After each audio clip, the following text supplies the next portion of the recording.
By its very nature, an ideology needs a theme, a mantra, around which its adherents and followers can rally. Freedom of thought, freedom of expression, freedom of religion are examples that are used to capture the imagination of large groups of people, providing them with a purpose and a goal, and, dare I say, an identity. One such mantra that motivated the broad Jewish community in the 1970s was the campaign to force the Soviet Union to allow its citizens who were self-defined as Jews to leave the USSR and emigrate. Let my people go was their mantra, a secularization of the demand by Moshe Rabbeinu to Paro that he allow the Bnei Israel to leave Egypt. In the Frum Orthodox world we have the mantra of Ve'ahavta l'reacha kamoch, which is the staple diet that underpins the teaching of Midot Tovot, character traits within the Jewish day school movement. As with all mantras, they do have a limited shelf life, and in the Jewish day school situation,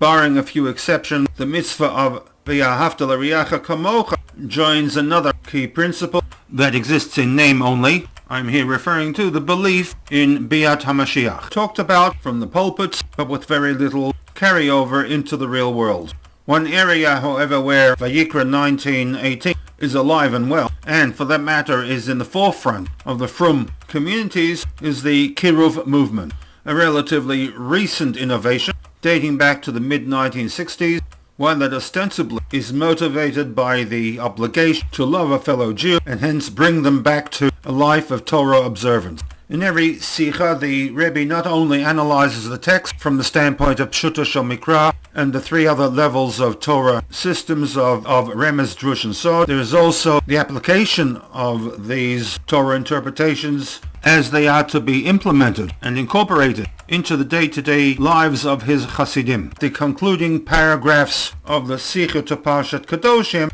applies the insights of Rashi's commentary to Vayikra 19:14, namely that the Iver and the Mikshol are to be understood figuratively, that the thrust of the prohibition relates to the giving of advice, whether that advice be in relation to health, wealth, and well-being, or to one seeking spiritual guidance, that advice should be advice that is Hogenet law, advice that is in the best interest of the recipient, rather that of fulfilling the needs of the giver of such advice. The Rebbe, in the concluding paragraphs of the SICHAH, applies this high bar to those involved in the mitzvah of Ve'ahavta l'reacha kamocha. And from the text of the SICHAH, the Rebbe writes, and I paraphrase, "It is not sufficient, it is not enough that one merely focuses upon the outcome in outreach, so that the ends justify the means. Ela haderech shelacha, what is also critical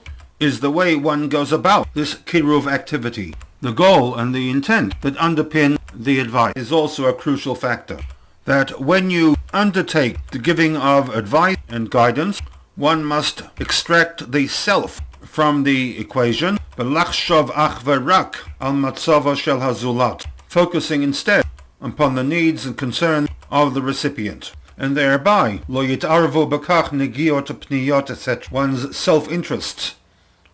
would not intrude into the situation, be they self-interests in the form of financial gain, camouflaged as the support for the greater good, be they in the form of the bending of halachic standards, or the desire for power and control, camouflaged as the need to spread Yiddishkeit to the masses, which unfortunately, despite all the good that may have come from the Kiruv movement, there is also an element of the dark underbelly, of corruption, nepotism, the bending of halachic standards in order to bring in the numbers. As noted, this position of the Rebbe, as articulated in the SICHAH, raises the bar of Kiruv to a level that may be impossible to reach, and hence the question arises, is it better in the real world to lower the bar in the name of inclusiveness, or perhaps strive to implement a Kiruv program aligned with the high expectations of the Rebbe in his reading of the Rashi? And with this I shall bring to a conclusion my rendition to one of the Rebbe's Sichot to Parshat Kedoshim, Likutei Sichot, volume 32.